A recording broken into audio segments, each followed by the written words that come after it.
alagaan natin ng mabuti ang ating mga motor. Lalo na kung ito ay lumang modelo na. Dahil isa ito sa pinaka-importante para tumagal at ma-preserve yung ganda niya. So ito yung pinaka-basic pag-washing ng motor kapag galing sa maulan na biyahe. Kasi dito na lang natin maibibigay ang pag-aalaga natin sa isang motor. Yung pag-washing, pangalawa, yung pag-maintenance sa makina. Basic na basic lang to sa atin mga boss. Huwag natin hayaan na tamarin tayo dahil katulad din natin to mga tao. Kapag nadumihan sa araw-araw na pagtatrabaho, kailangan natin maligo at maging presentable.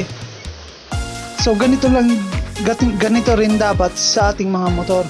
Huwag nating isipin o idahilan na busy tayo palagi kasi kasama yan sa hanap buhay natin mga boss.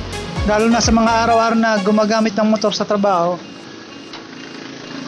Yan yung katuwang nyo sa buhay. Kaya dapat alagaan nyo. Simpleng-simple lang sa pagpapaligo ng motor para tumagal at maging matibay.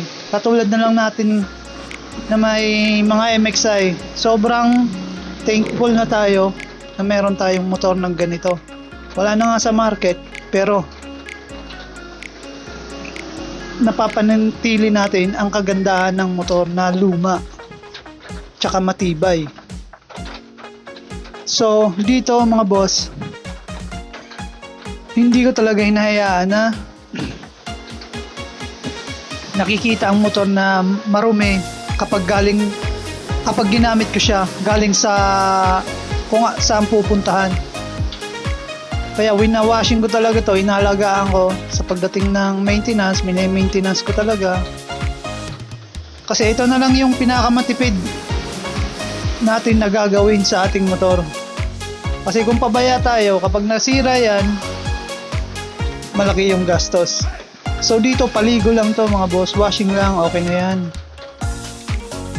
So ito lang yung mixing advice ko mga boss. Mahalin natin mga motor natin katulad ng pagmamahal natin sa sarili natin at sa pamilya natin.